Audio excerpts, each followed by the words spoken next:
ये हो गया। अब इसको सॉल्व करिए। देखिए इसमें क्वेश्चन ये है कि दो ब्लॉक को रिलीज़ किया जा रहा है h हाइट से, तो दोनों जब ग्राउंड पर पहुंचेंगे तो उन दोनों का टाइम का रेशियो बताना है और स्पीड का रेशियो बताना है जब ग्राउंड पर पहुंचेंगे। Find the ratio of the time to reach the ground and also find the ratio of the speed of the block, both block at ground.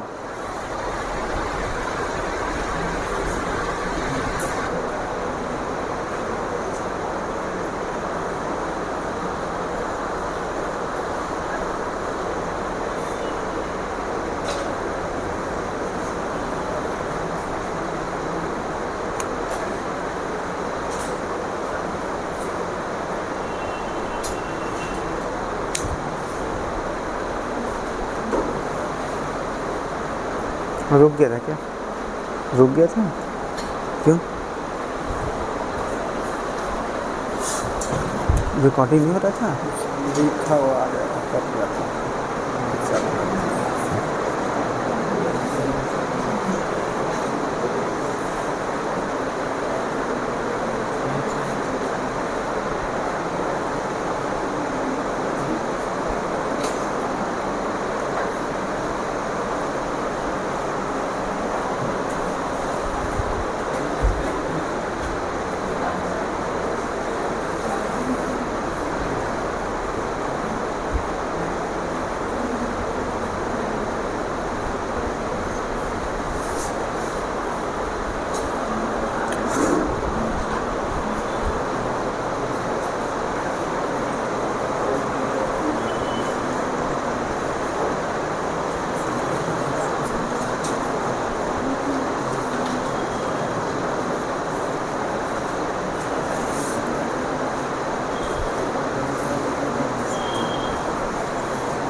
देखा जाए। अब जो भी प्रोसेस दिमाग में चल रहा होगा सही गलत वो मैच कराइए यहाँ से जो हम बताने जा रहे हैं। जैसे ये जो है दो ब्लॉक में जो बी ब्लॉक है वो तो अंडर ग्रेविटी फ्री फॉल करेगा तो जी नीचे लगेगा। इसका तो कनेक्टिविटी से तो है नहीं, वेट से, वो तो अलग है। सेम हाइट पर है तो जी अंडर ग्रेविटी से नीचे की तरफ मोशन करेगा। तो अगर टाइम की बात करें कि यहाँ तक पहुँचने में उसको कितना टाइम लगेगा, तो टाइम निकालना है, हाइट दिया हुआ है। तो s बराबर u t plus half a t square वाले फार्मूले से फॉर ब्लॉक बी के लिए s बराबर u t plus half a t square, तो half g t square. U zero है क्योंकि इनिशियली रिलीज़ किया जा रहा है, इनिशियल रिलीज़ किया जाएगा तो इनिशियल वेलोसिटी क्या हो जाएगा? ज़ीरो। तो u ज़ीरो हो गया, तो ये पूरा पोर्शन ज़ीरो हो गया। हाइट कितना दिया है? h, half g t square, 2 multiply करेंगे, जी डिवाइड करेंगे तो यहाँ से t का वैल्यू आ गया, t का वैल्यू कितना आ गया? रूट में 2h/g, यही आएगा। अब दूसरा देखते हैं इसका एक्सेलरेशन कितना होगा। तो कल जो सॉल्व कराए थे तो वहाँ पर ये बोले भी थे कि इसको याद कर लेना है, g sin थीटा। अगर कोई एक्स्ट्रा फोर्स नहीं लग रहा है तो इसका इधर की तरफ एक्सेलरेशन कितना होगा? g sin theta. अच्छा कितना चलेगा वो? कितना चलेगा? ये डिस्टेंस कितना होगा? तो ऐसा करते इसको s मान लेते हैं। तो थीटा h और s में क्या रिलेशन होगा? तो थीटा के सामने परपेंडिकुलर, तो परपेंडिकुलर बाई हाइपोटेनस होता है साइन थीटा। तो अगर s का वैल्यू निकालना हो तो sine theta is equal to perpendicular by hypotenuse, मतलब h बाई s। तो h इज इक्वल टू कितना, s sine theta, s sine theta. जब हमें s निकालना है ना, तो s इज इक्वल टू हो जाएगा h बाई साइन थीटा। अब हमें ये डिस्टेंस पता चल गया, हमें एक्सेलरेशन भी पता चल गया और हमें इनिशियल वेलोसिटी भी पता है। तो एक्सेलरेशन पता है, डिस्टेंस पता है, इनिशियल वेलोसिटी पता है, टाइम निकालना है। कौन सा फार्मूला, s बराबर, फिर वहीं दोबारा कर लेंगे, s बराबर ut plus half a t square. तो देखते हैं यहाँ से s बराबर ut plus half a t square में यहाँ पर ये पोर्शन 0, ये जो डिस्टेंस है वो आ जाएगा h by sine theta, s is equal to half g का a का वैल्यू कितना, g साइन थीटा, तो g sine theta t square. यहाँ से सॉल्व करिएगा, t का वैल्यू कैलकुलेशन कर लीजिएगा, कितना आएगा 2h अपॉन g, इतना तो आ ही रहा है। बस एक अंतर क्या आ जाएगा, यहाँ पर साइन स्क्वायर थीटा आ जाएगा, और साइन स्क्वायर थीटा रूट से बाहर निकल जाएगा। देखिए साइन स्क्वायर थीटा चला जाएगा इधर ना, तो साइन स्क्वायर थीटा हो जाएगा नीचे और वो रूट से बाहर आएगा। तो जब रूट से बाहर आएगा तो 1 बाई साइन थीटा हो जाएगा। ये कैलकुलेशन कर लीजिएगा। अब ये b वाले का हो गया और ये जो है वो a वाले का हो गया। तो हमें निकालना था उसका रेशियो TA अपॉन TB, वो हो जाएगा √2h upon g into 1 by sine theta. यहाँ से इसको सॉल्व कर लेंगे, उल्टा रख दिया गया, उल्टा हो गया ना, ये इसको TB कर देते हैं, इसको TA कर देते हैं, हो जाएगा ना। तो अब इसको सॉल्व कर लेंगे, साइन थीटा के बराबर आ जाएगा TB बाई TA।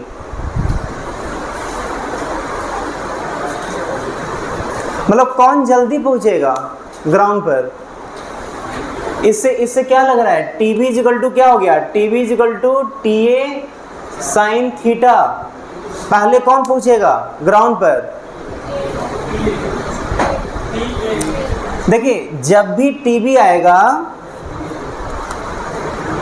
वो कम आएगा, किससे, TA से। कैसे पता, साइन थीटा का वैल्यू जब भी आएगा 1 से कम होगा। जब ये 1 से कम होगा तो 1 से कम से इसको मल्टीप्लाई करेंगे तो ये आएगा, तो कम ही आएगा ना। अरे कोई भी 1 से कम वैल्यू है उसको किसी में भी मल्टीप्लाई करेंगे तो जो वैल्यू आएगा वो तो कम आएगा ना, पता नहीं, ठीक है ना। तो यहाँ पर TB कम होगा और TA ज़्यादा होगा।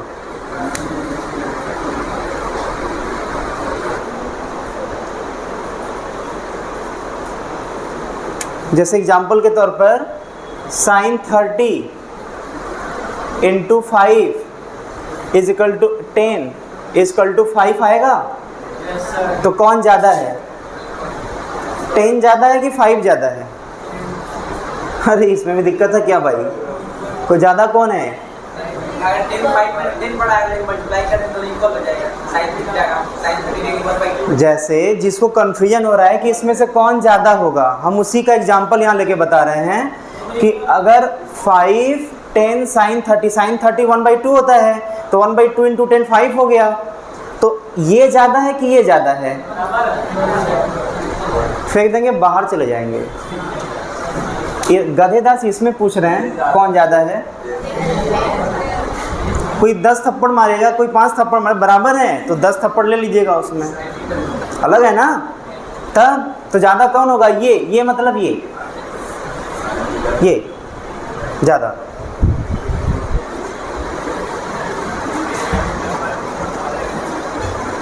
मतलब सबसे पहले पहुँचेगा कौन, B सबसे पहले पहुँचेगा, कम टाइम लगेगा। ये आ गया टाइम का। अब वेलोसिटी बताइए कितना आ रहा है, वेलोसिटी पता करना है।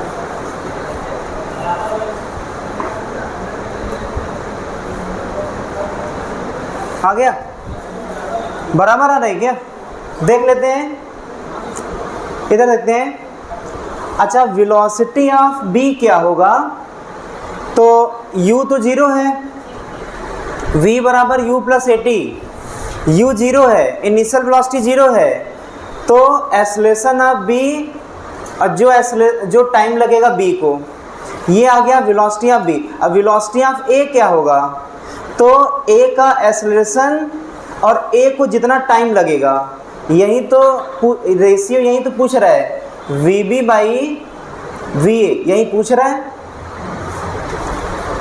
बोलिए v बराबर u प्लस ए टी, तो vb बाई va पूछ रहा है, तो ab tb divided by aa ta, सब हमें वैल्यू पता है।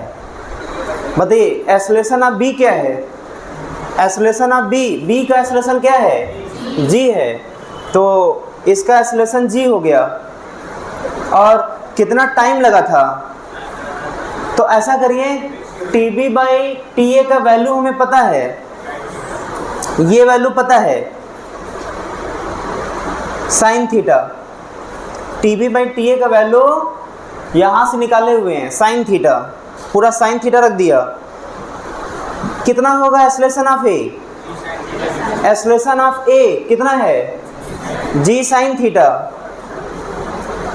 मतलब साइन थीटा कैंसिल, जी से जी कैंसिल, 1 आने का मतलब दोनों का स्पीड ग्राउंड पर सेम होगा, भले वो इंक्लाइनेशन की तरफ जा रहा है, ये डायरेक्ट पहुंच रहा है ग्राउंड पर, लेकिन दोनों का स्पीड क्या होगा, सेम।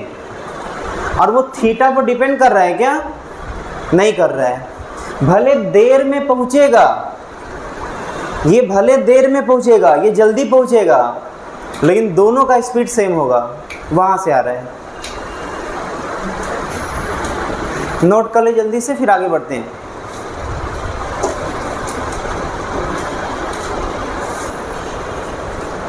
चलिए देखिए,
हो गया, मिटा देना। अब लोग एक नया टॉपिक पढ़ते हैं, अब सूडो फोर्स क्या होता है ये।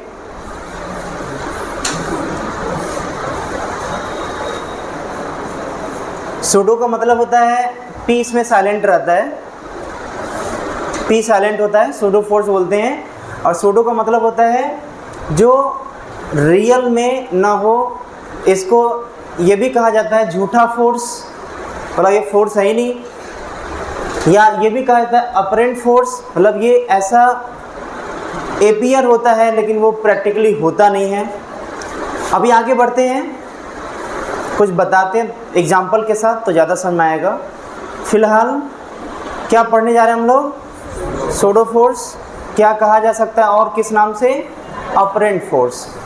हम लोग फोर्स के टाइप को बताए थे, जो बच्चे रिवीजन करके आए होंगे। 3 टाइप का फोर्स कैटेगराइज किए थे, जिसमें एक था ग्रेविटेशनल फोर्स, दूसरा था इलेक्ट्रोमैग्नेटिक फोर्स और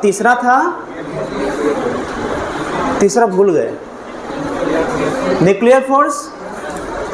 और ये तीनों में से कोई भी फोर्स का टाइप नहीं है। 3 में से ये किसी न किसी का फोर्स टाइप होना चाहिए ना, इन तीनों में से कोई एक होना चाहिए। जैसे नॉर्मल फोर्स क्या होता है? Electromagnetic force.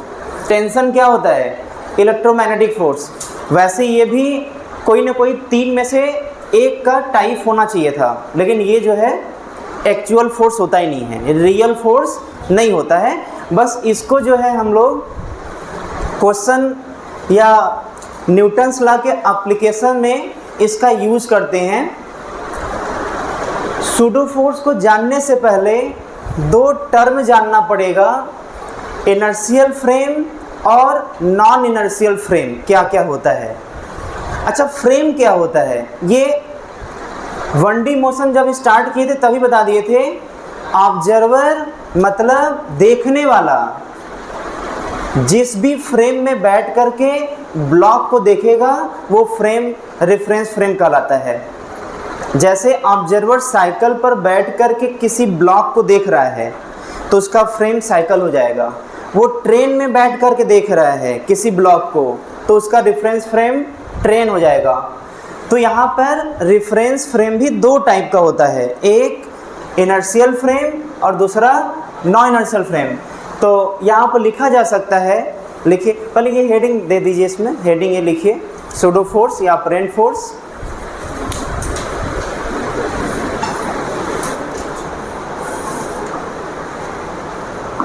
ये टॉपिक हम लोग स्टार्ट कर रहे हैं।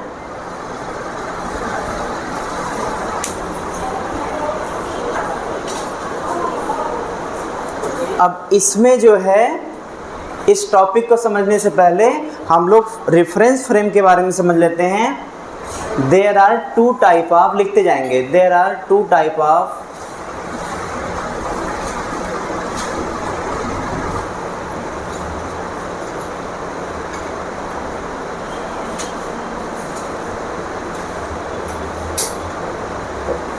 पहला inertial frame,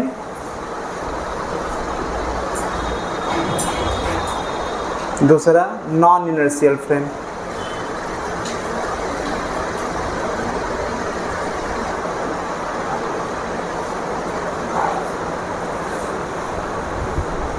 reference frame 2 type का होता है, इनर्शियल फ्रेम और non inertial frame.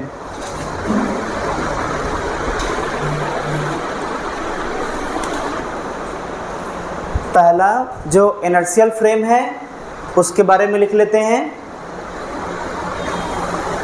Inertial frame के बारे में लिख लेते हैं।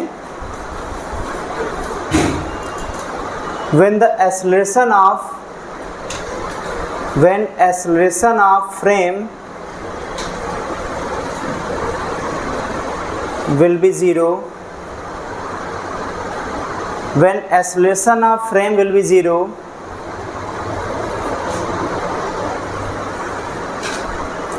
then frame is called inertial frame. When acceleration of frame will be 0, then frame is called inertial frame.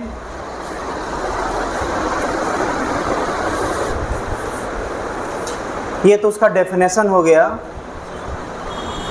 अच्छा, एक्सेलरेशन ज़ीरो होता है अगर जिस रेफरेंस फ्रेम का एक्सेलरेशन ज़ीरो है तो क्या ये कह सकते हैं क्या दैट इज़ कि उसका वेलोसिटी कांस्टेंट होगा?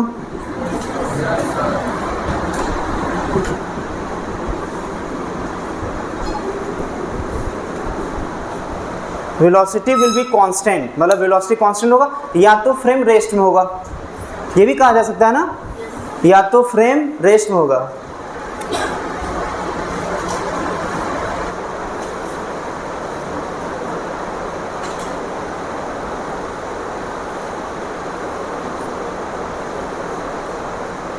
ये दो केस हैं। वेलोसिटी किसका? वेलोसिटी ऑफ फ्रेम, फ्रेम का velocity will be constant, frame का वेलोसिटी कांस्टेंट होगा या तो रेस्ट में होगा। यही दो पॉसिबिलिटी है। कब? जब एक्सेलरेशन ज़ीरो होगा, ये याद कर लीजिएगा।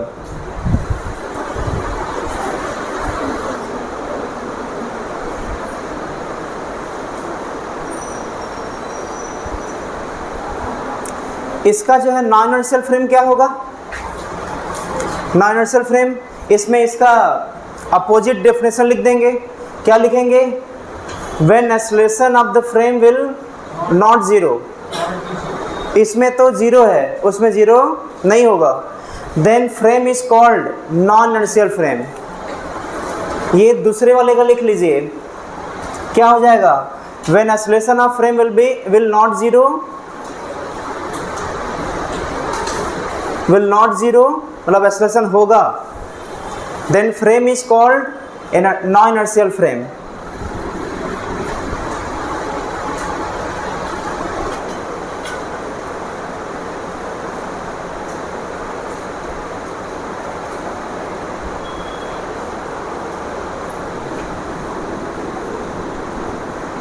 That is velocity will be variable, velocity of frame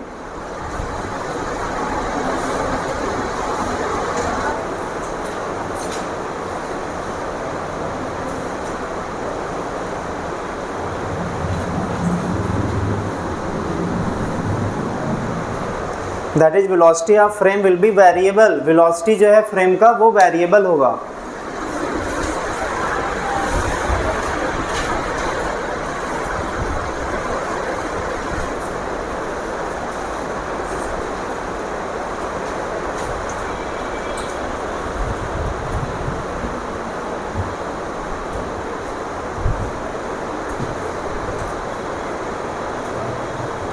हो गया? अब इसमें जो है लिख लिया आप लोग ना, आगे बढ़ते हैं।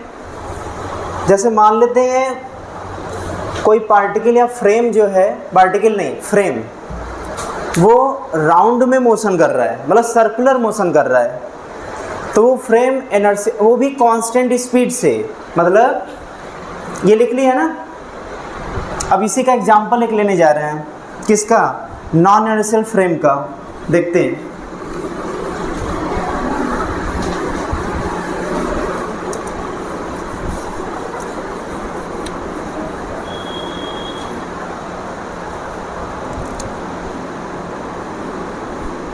मान लेते हैं कोई फ्रेम है, इसके ऊपर ऑब्जर्वर बैठ सकता है, बैठा नहीं रहे हैं।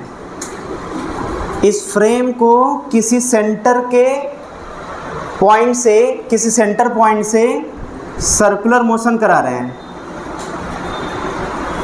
यहाँ पर भी इसका स्पीड 10 मीटर पर सेकेंड। एग्जाम्पल के तौर पर जब ये फ्रेम घूमते घूमते यहाँ पर आ गया, तब भी इसका स्पीड जो है 10 मीटर पर सेकेंड है, और हर जगह स्पीड उसका 10 मीटर पर सेकेंड है। तो बताइए ये फ्रेम इनर्शियल होगा या नॉन इनर्शियल फ्रेम होगा? बोलिए, रीज़न बताना है। जो भी जो बोलेगा, ख़ास तौर से हम उससे रीज़न ज़रूर पूछेंगे जो बोलेगा नॉन इनर्शियल फ्रेम, क्योंकि इनर्शियल फ्रेम है ही नहीं। अभी सर आप लिखवाए थे, अभी आप कॉपी में जस्ट लिखवाए थे कि जब वेलोसिटी कांस्टेंट होगा तब तो इनर्शियल फ्रेम कहलाएगा। अरे भी कॉपी में लेकर पढ़ लीजिए उसको। और जब वेलोसिटी कांस्टेंट है तो ये तो इनर्शियल फ्रेम आएगा ना। हाँ, यहाँ पर वेलोसिटी कांस्टेंट नहीं है। कैसे पता? क्योंकि इसका डायरेक्शन बदल रहा है, और जब डायरेक्शन बदलेगा तो वेलोसिटी के पास दो पार्ट होता है, एक उसका मैग्नीट्यूड और दूसरा उसका डायरेक्शन। तो मैग्नीट्यूड तो नहीं बदल रहा है, 10 10 10 हर जगह है, मैग्नीट्यूड नहीं बदल रहा है वेलोसिटी का, लेकिन उसका डायरेक्शन बदल रहा है। अब कोई भी पार्ट बदलेगा तो वेलोसिटी बदलेगा, मतलब यहाँ वेलोसिटी क्या है? वेरिएबल है। अच्छा, वेलोसिटी वेरिएबल तो कौन सा फ्रेम? पक्का नॉन इनर्शियल फ्रेम होगा ना। तो लिख लेंगे क्या? When frame will be in circular motion, when frame will be in circular motion with constant speed, when frame will be in circular motion with constant speed, then frame will be non-inertial frame. Then frame will be non-inertial frame.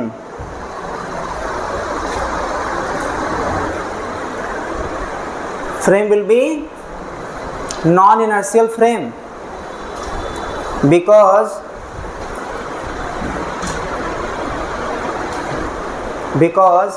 due to change in direction, due to change in direction, due to change in direction velocity is variable, comma के बाद लिखिएगा velocity is variable due to change in direction, comma velocity will be variable या velocity is variable, जो भी लिख लें।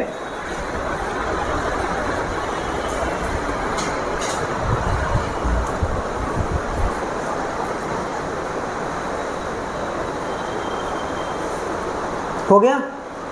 हम लोग का अर्थ क्या है? इनर्शियल फ्रेम है कि नॉन इनर्शियल फ्रेम है? अर्थ,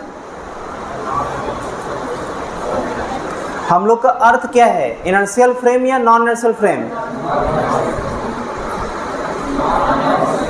पक्का नॉन इनर्शियल होगा। कैसे पता? क्योंकि हम लोग का अर्थ जो है वो सन के चारों तरफ रिवॉल्व करता है। अर्थ सन के चारों तरफ रिवॉल्व करता है, तो एक तरह से अगर अर्थ फ्रेम है तो सर्कुलर मोशन तो कर ही रहा है, मतलब वो क्या हो जाएगा? तो लिख लीजिए, earth is a non inertial frame. Earth is non inertial frame. Sir तब तो दुनिया में हर एक फ्रेम तब तो नॉन इनर्शियल होगा, कोई ऐसा होगा ही नहीं जो इनर्शियल फ्रेम हो। अरे हम लोग जो भी देख रहे हैं वो सब कुछ कहाँ पर है? अर्थ पर है ना। तब तो हर एक पार्टिकल, तब तो हर एक फ्रेम ही, चाहे साइकिल हो, चाहे ट्रेन हो, चाहे कोई भी फ्रेम हो, सब कुछ क्या होगा? लेकिन इसके नीचे लिखना है, ये हम लोग मानते हैं, एज्यूम करते हैं कि अर्थ नॉन इनर्शियल होते हुए भी इनर्शियल है। क्यों? क्योंकि नॉर्मली हम लोग अर्थ पर ही होते हैं। जैसे अगर हम लोग का दिन यहाँ बीतता और रात मून पर बीतता, या फिर रात जो है वो मंगल ग्रह पर बीतता, तो हम लोग के लिए मतलब यहाँ से वहाँ जाना आना बड़ा आसान होता। क्लियर? तो हम लोग यहाँ पर भी पार्टिकल को देखते और वहाँ भी पार्टिकल को देखते। तो जब हम लोग मून पर जाते तो यहाँ के पार्टिकल को, यहाँ के मतलब अर्थ को, सबको लोग बोलते ये क्या है? नॉन इनर्शियल फ्रेम है। लेकिन हम लोग यहीं पर अर्थ पर ही पैदा हुए और यहीं पर शायद हो सकता है, अब टेक्नोलॉजी की बात नहीं कर रहे हैं फिलहाल, हम लोग जो भी अभी तक स्टडी किए हैं वो अर्थ पर ही करेंगे। क्लियर ना? तो इसको लिख लीजिए आप लोग कि अर्थ नॉन इनर्शियल फ्रेम होते हुए भी इनर्शियल फ्रेम एज्यूम किया जा रहा है, पढ़ने के लिए, तो लिख लीजिए it is assume earth is assumed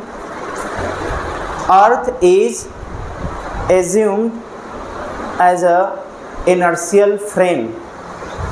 Earth is assumed as a inertial frame, जो कि है नहीं एक्चुअल में। अच्छा, किसको बोला जा सकता है कि ये जो भी हमें नाम पता है, किसको बोला जाता है ये inertial frame है? अच्छा, वो भी नहीं है। पूरे यूनिवर्स में, पूरे ब्रह्मांड में कोई ऐसा सिस्टम है नहीं जो रोटेट न करता हो, क्योंकि रोटेशन से ही पूरा स्टेबिलिटी है पूरे यूनिवर्स का। क्लियर ना?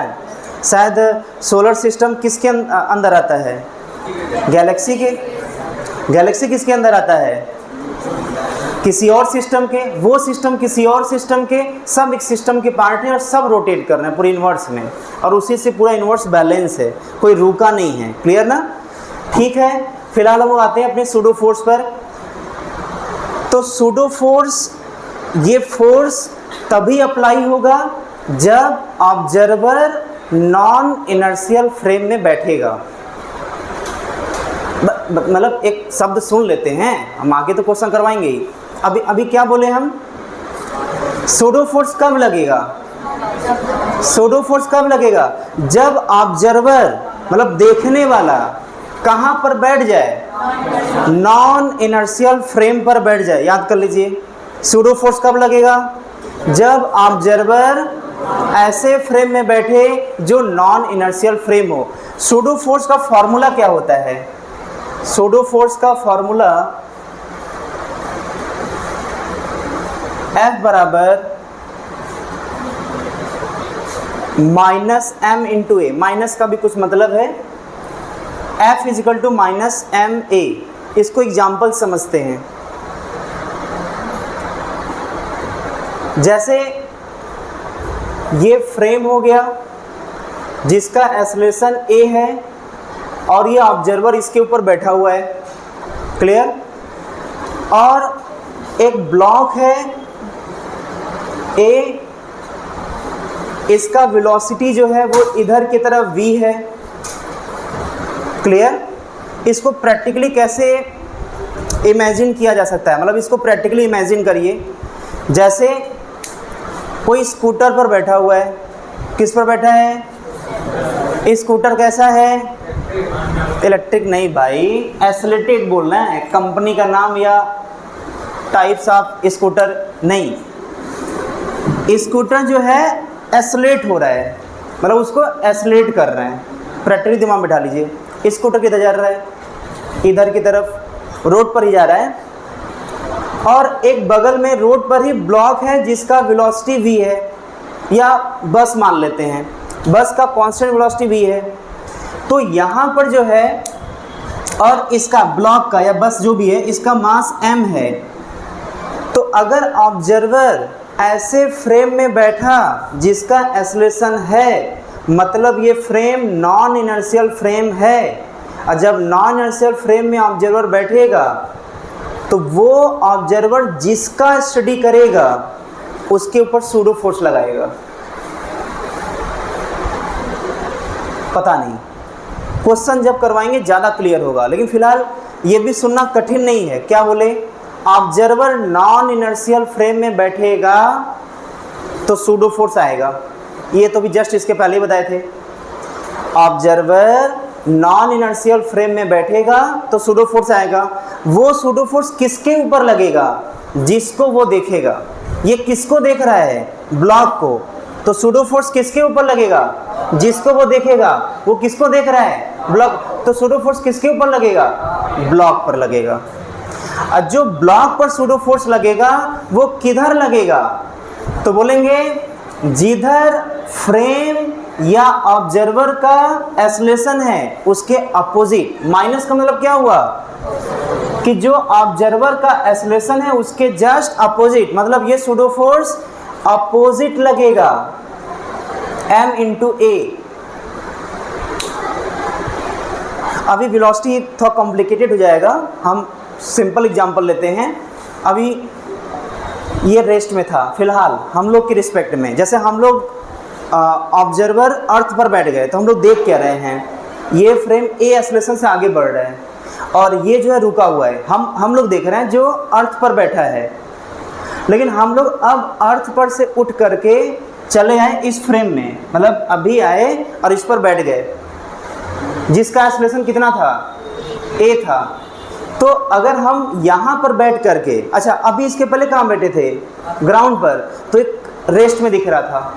कैसे दिख रहा था, रेस्ट में। लेकिन जैसे ही हम अर्थ से इसके ऊपर बैठेंगे तो अब ये रेस्ट में नहीं दिखेगा, अब इसके ऊपर सूडो फोर्स लग जाएगा अपोजिट डायरेक्शन में, m इंटू ए। माइनस तो डायरेक्शन बता दिया।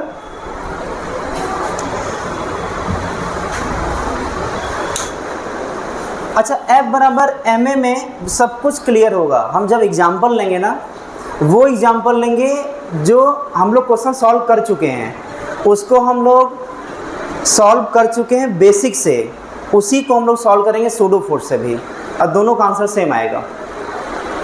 फिलहाल बहुत घबराना नहीं है, लेकिन इतना तो याद किया जा सकता है और इतना सुनने और समझने में कोई दिक्कत नहीं है। क्या बोले, सूडो फोर्स होता है क्या, सूडो फोर्स फार्मूला क्या होता है, माइनस एम ए। लास्ट जो पॉइंट बोलने जा रहे हैं वही मेन है, इसी को याद करके आगे बढ़ना है। F बराबर क्या होता है, एम ए, जहाँ पर M जिस ए क्या है, ऑब्जर्वर का एक्सेलरेशन है, मतलब जिसने देखा, और ये मास किसका है, जिसको देखा। एक्सेलरेशन किसका है, जिसने देखा उसका एक्सेलरेशन। मास किसका है, जिसको देखा, लेकिन अपोजिट किसके, जो एक्सेलरेशन का, ऑब्जर्वर का एक्सेलरेशन होगा उसके अपोजिट। हमको F बराबर एम ए नहीं याद करना है, हमें याद करना है F बराबर जिसने देखा, जिसने देखा, जिसको देखा, जिसको देखा, जिसको देखा उसका मास, जिसने देखा उसका एक्सेलरेशन माइनस, बस ये मेन है। इसमें कोई दर्द की बात नहीं, दिमाग में कोई दर्द नहीं आना चाहिए दिमाग में। क्लियर ना, फाइनल ये नोट कर लीजिए, इसी से लेकर के आगे बढ़ेंगे क्वेश्चन की तरफ। अब क्वेश्चन करवाएंगे तब क्लियर होगा।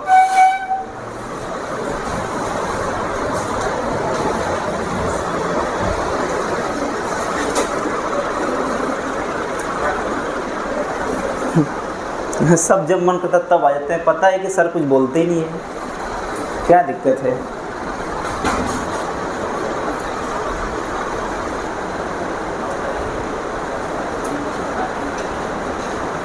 शूटिंग चल रहा है,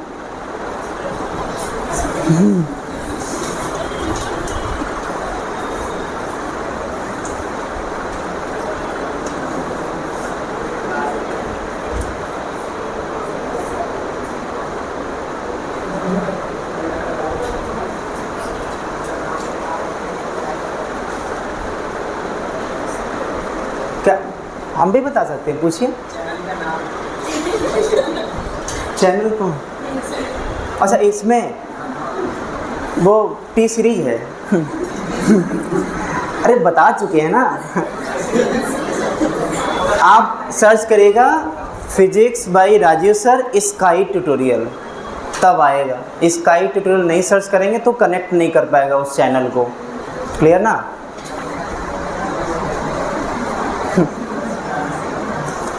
ये लिख लिए इसको।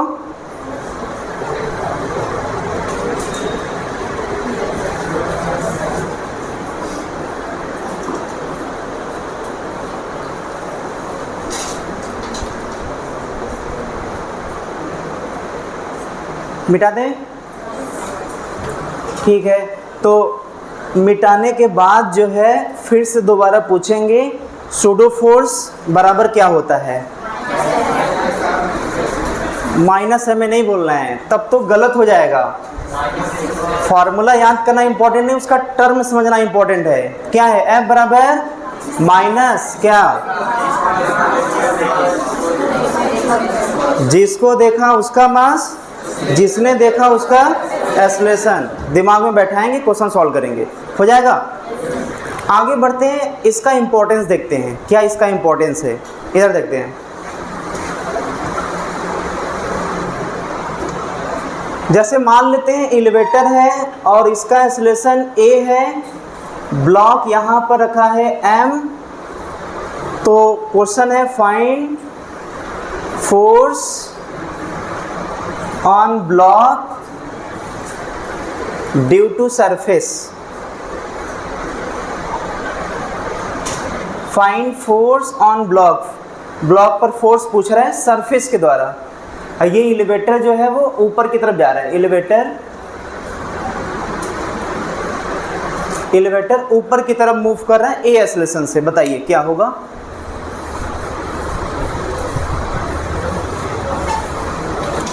सॉल्यूशन क्या होगा। सबसे पहला काम एफबीडी, पहला काम क्या एफबीडी। जब इसका एफबीडी बनाएंगे तो नॉर्मल फोर्स किधर, ऊपर, एमजी किधर, नीचे। ये तो पहला स्टेप हो गया, नॉर्मल ऊपर एमजी नीचे, ये एफबीडी कंप्लीट हो गया।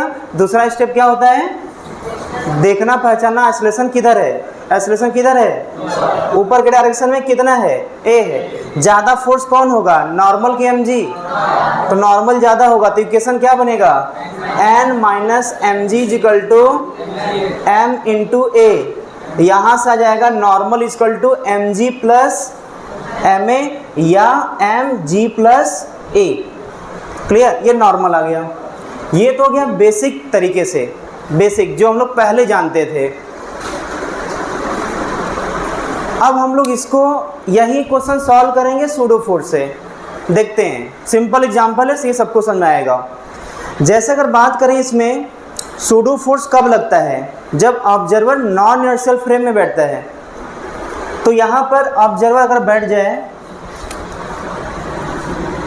एलिवेटर के अंदर ऑब्जर्वर बैठ जाए, तो अब तो नॉन इनर्शियल फ्रेम में बैठ गया ऑब्जर्वर, क्योंकि फ्रेम का तो एक्सेलरेशन है ए है। तो जब फ्रेम का एक्सेलरेशन ए है, उसी में ऑब्जर्वर बैठ गया, तो ऑब्जर्वर का भी तो एक्सेलरेशन ए होगा, क्योंकि उसी में बैठा है। और जब ऑब्जर्वर का एक्सेलरेशन ए है, मतलब नॉन इनर्शियल फ्रेम में है, और नॉन इनर्शियल फ्रेम में होगा तो सूडो फोर्स लगेगा। नॉन इनर्शियल फ्रेम होगा तो सूडो फोर्स लगेगा। किसके ऊपर लगेगा, ऑब्जर्वर के ऊपर कि ब्लॉक के ऊपर, जिसको वो देखेगा। तो सूडो फोर्स किधर लगता है, एक्सेलरेशन के अपोजिट, माइनस लगा था ना, माइनस एम ए।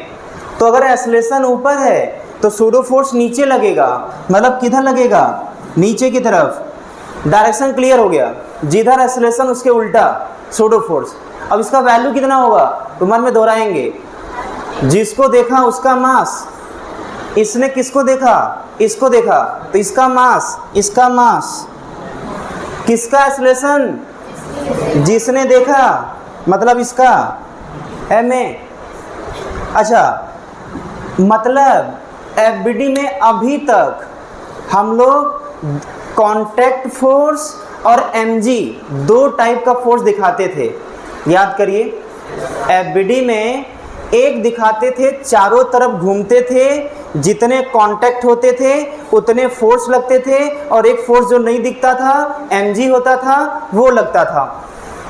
लेकिन अब जब नॉन इनर्शियल फ्रेम में बैठेगा तो एक कांटेक्ट फोर्स तो लगेगा ही एफबीडी वाले में, एमजी लगेगा ही एफबीडी वाले में, उसके साथ साथ एक एक्स्ट्रा फोर्स लगेगा सूडो फोर्स। मतलब एफबीडी में ये एक्स्ट्रा फोर्स जुड़ जाएगा, बस और कुछ नहीं है।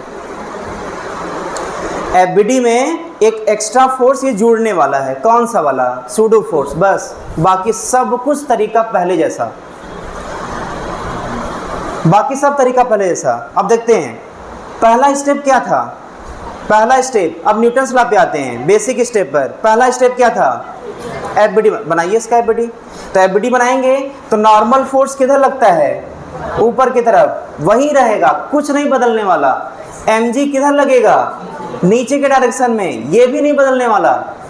तो बोलेंगे सर सूडो फोर्स लगने पर क्या बदलाव आता है, केवल एक जगह बदलाव आता है, वो कौन है, सूडो फोर्स एक्स्ट्रा लग जाता है। जितने एफबीडी सीखे थे वो सब कुछ अप्लाई होगा, बस एक एक्स्ट्रा फोर्स सूडो फोर्स लग जाएगा, बाकी और कोई टेंशन नहीं लेना है। ये हो गया, ये पहला स्टेप था। दूसरा स्टेप क्या बोले थे?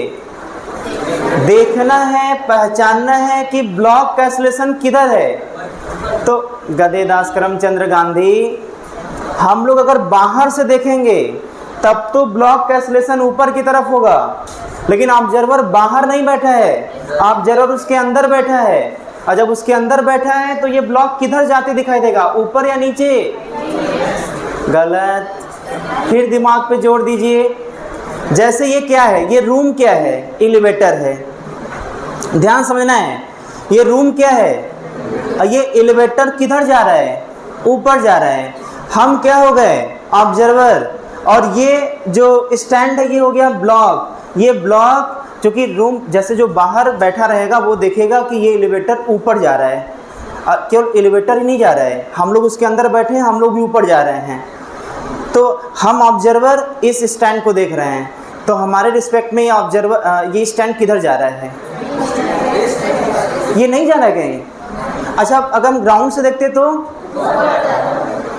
ये ग्राउंड से देखते तो ऊपर जा रहा था, और जब उसी के अंदर बैठकर देखेंगे तो कहीं नहीं जा रहा है। और जब ब्लॉक ना जाए तो नेट फोर्स 0, जब ब्लॉक ना मूव करे तो नेट फोर्स, और जब नेट फोर्स 0 तो जितना ऊपर की तरफ फोर्स लगेगा उतना नीचे फोर्स लगेगा, जितना राइट में लगेगा उतना लेफ्ट में लगेगा। तो यहाँ पर जितना फोर्स ऊपर लगेगा उतना फोर्स नीचे लगेगा। कितना फोर्स ऊपर लग रहा है? एन। कितना फोर्स नीचे लग रहा है? mg + ma। क्या आंसर वही आया? क्या हमें सूडो फोर्स नहीं पता रहेगा तो क्या क्वेश्चन नहीं बनने वाला? क्या अरे सूडो फोर्स पता नहीं रहेगा तो क्या क्वेश्चन नहीं बनने वाला? तो पढ़ाए क्यों आप? टेंशन क्यों, भार क्यों एक्स्ट्रा दे दिए आप? जब बन ही जाता तो एक्स्ट्रा भार क्यों दिए आप? ये एक्स्ट्रा भार इसलिए दिए क्योंकि अगला क्वेश्चन करवाएंगे। क्लियर ना? वहां पता चलेगा। ये तो सिंपल एग्जांपल था, नोट करिए, आगे बढ़ते हैं।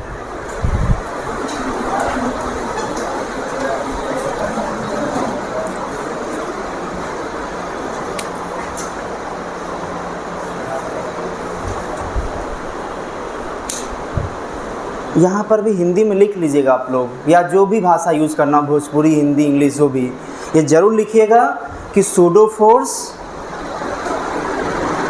लगने से एफबीडी में कोई बदलाव नहीं आएगा। जो हम लोग पहले सीखे थे, बस एक्स्ट्रा एक सूडो फोर्स जुड़ जाएगा, बस बाकी सब स्टेप पुराने होंगे जो हम लोग सीखते आ रहे हैं।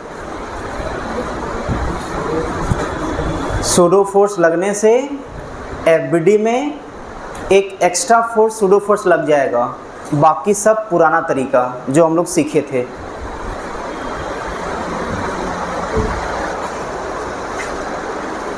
बाकी सब पुराना तरीका जो हम सीखे थे, क्या सीखे थे? 4 स्टेप सीखे थे, वही 4 स्टेप लगाएंगे।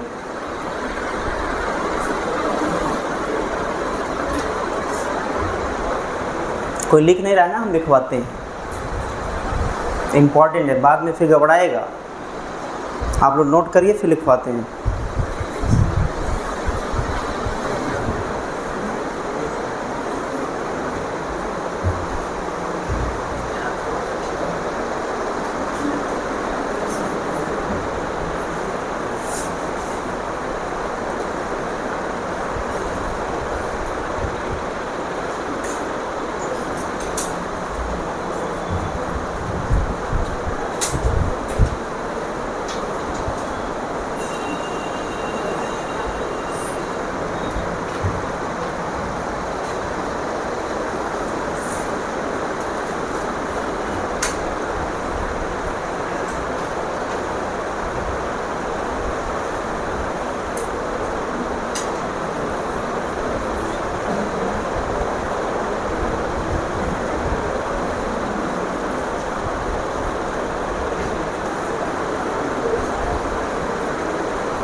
हो गया ना? इसको लिखिए, नॉन इनर्शियल फ्रेम में नॉन इनर्शियल फ्रेम में बैठकर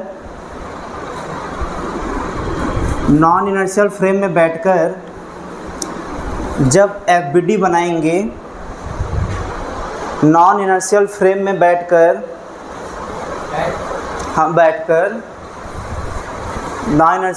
बैठकर जब एफबीडी बनाएंगे तो एफबीडी बराबर कांटेक्ट फोर्स प्लस mg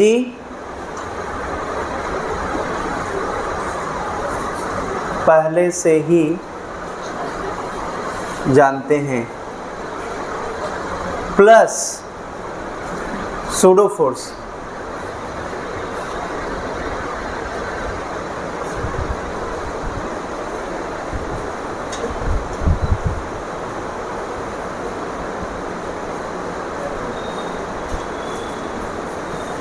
ये पहला स्टेप, जो उसमें 4 स्टेप लिखवाए थे, तो उस 4 स्टेप का ये पहला स्टेप है। एफबीडी में क्या बदलाव आएगा, एक एक्स्ट्रा सूडो फोर्स लग जाएगा, बाकी सब पुराना रहेगा। यहाँ तक क्लियर हुआ? बाकी सेकेंड, थर्ड, फोर्थ सब पहले से ही, पहले जैसा।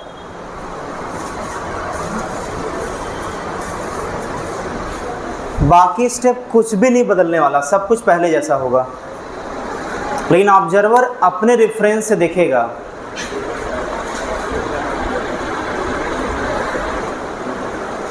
हो गया ना?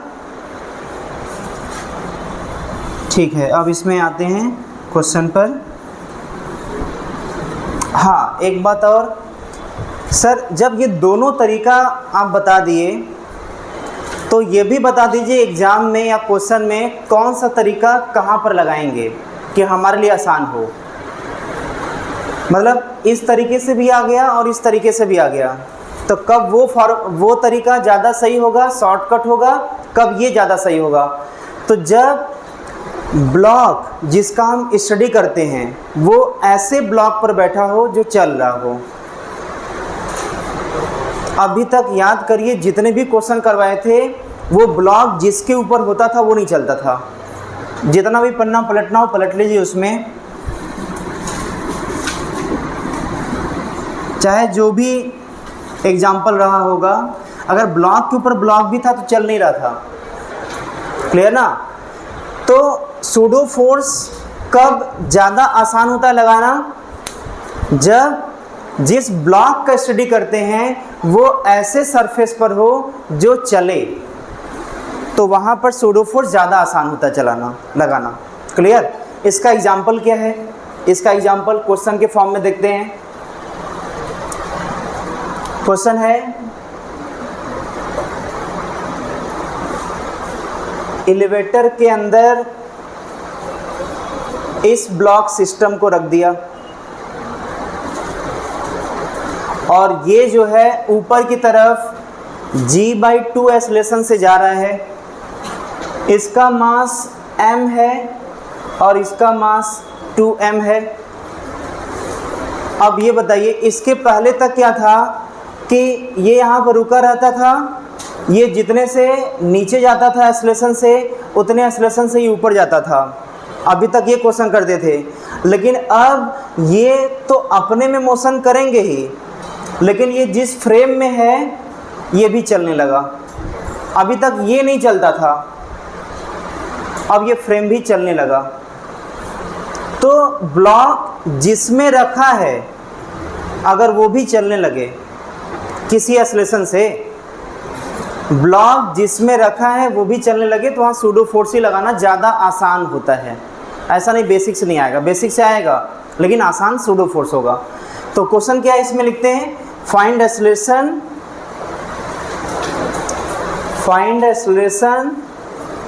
Of each block, find acceleration of each block.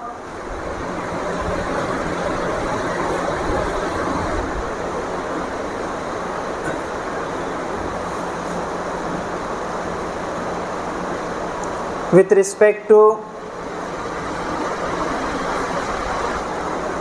elevator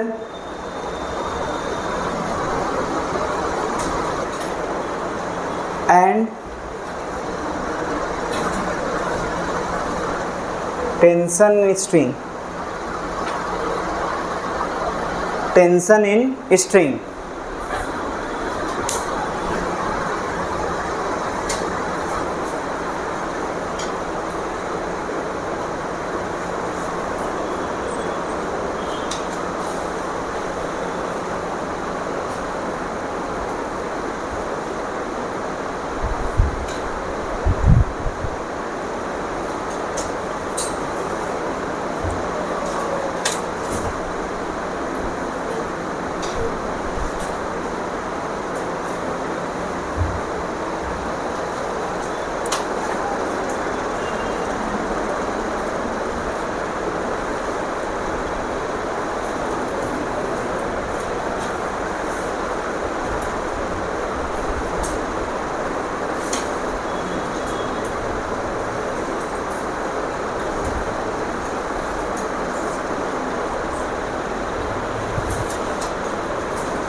देखते हैं, इधर ध्यान देते हैं।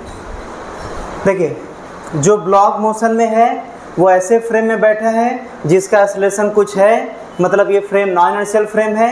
यहाँ पर आसान तरीका ये होगा कि ऑब्जर्वर को उसी के अंदर बैठा देते हैं। जब ऑब्जर्वर उसके अंदर बैठेगा तो एफबीडी जो पहले हम लोग सीखे थे वो पूरा का पूरा एफबीडी लगेगा ही, बस एक एक्स्ट्रा क्या लगने वाला है, सूडो फोर्स, और उसका हम तरीका बता चुके हैं। अच्छा, जब हम एम का एफबीडी बनाएंगे तो एम के कितने कॉन्टैक्ट, एक ऊपर की तरफ, away from the body, tension T मान लेते हैं। स्ट्रिंग एक है तो टेंशन दोनों में एक होगा, यहाँ पर कोई दिक्कत नहीं होगा। और साथ साथ बना भी सकते हैं, कॉपी में नोट भी कर सकते हैं। ये बना होगा, एम जी किधर लगेगा, ये भी सही है। अब चूंकि नॉन इनर्शियल फ्रेम में ऑब्जर्वर बैठा है तो एफबीडी पुराना वाला जो सीखे थे वो कंप्लीट है, लेकिन नॉन इनर्शियल फ्रेम में बैठने में से एक नया फोर्स लगने वाला है, सूडो फोर्स। अब वो किधर लगता है, तो जिधर फ्रेम का एक्सेलरेशन होगा उसके अपोजिट होगा।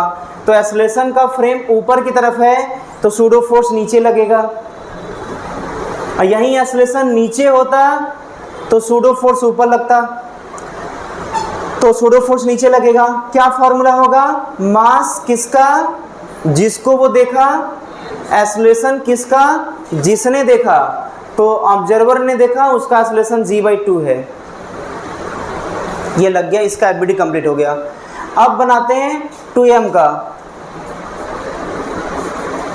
2m टेंशन ऊपर T, 2 mg नीचे, और एक्सेलरेशन ऊपर तो सूडो फोर्स नीचे, मास उसका जिसको वो देखा, एक्सेलरेशन उसका जिसने देखा, 2 से 2 कैंसिल। यहाँ से दोनों का एफबीडी क्लियर हो गया। ये पहला स्टेप था। अगर स्टेप नहीं गड़बड़ करेंगे तो कभी सलूशन गड़बड़ नहीं होने वाला। स्टेप पहला ये क्लियर हो गया, एफबीडी जो बनाते हम लोग हैं। अब याद करिए सेकंड स्टेप क्या है।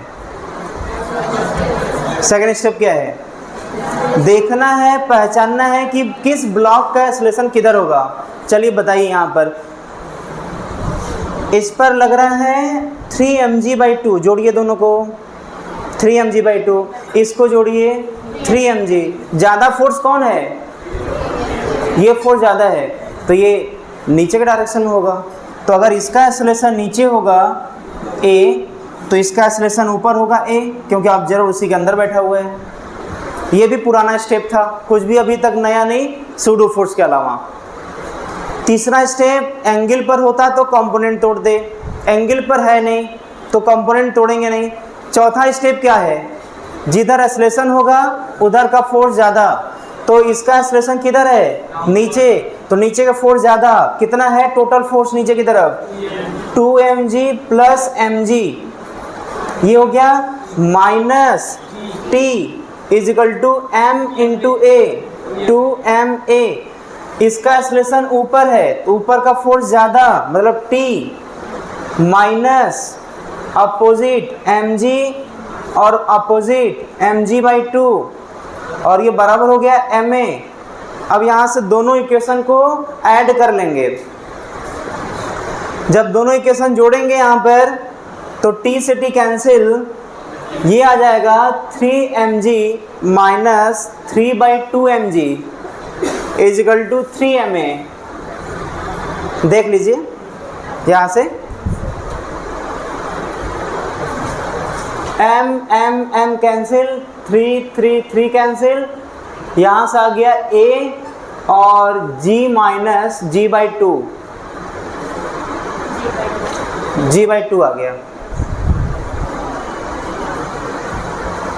जो एलिवेटर का था उसी से मैच कर गया, इससे कुछ सीखेंगे नहीं, ये इत्तेफाक था कि सेम आ गया। सीखना नहीं है इसे कुछ, किसका मतलब जो एक्सेलरेशन एलिवेटर का होता है वही उसके ब्लॉक का होता है। ठीक है, ये तो आ गया एक्सेलरेशन दोनों का विथ रिस्पेक्ट टू, किसके रिस्पेक्ट में आया है ये? विथ रिस्पेक्ट टू एलिवेटर, क्योंकि ऑब्जर्वर एलिवेटर पे ही बैठ करके सॉल्व किया है क्वेश्चन, तो विथ रिस्पेक्ट टू एलिवेटर।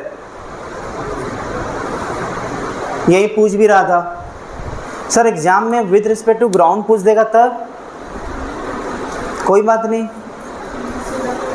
कोई बात नहीं, हम लोग फिर बाहर निकल जाएंगे तो जो इसका एक्सेलरेशन एलिवेटर का होगा उसको सिंपली ऐड कर देंगे।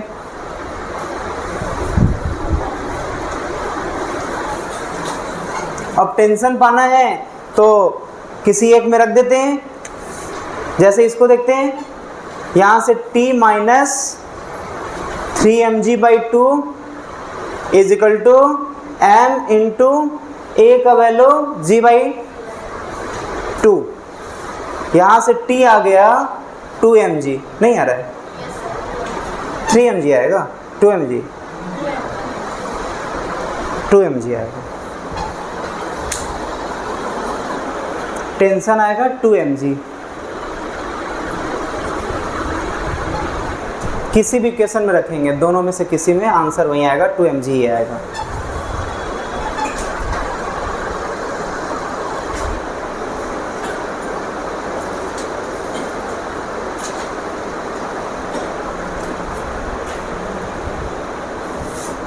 कितने मिनट का हुआ? कितने मिनट का हुआ?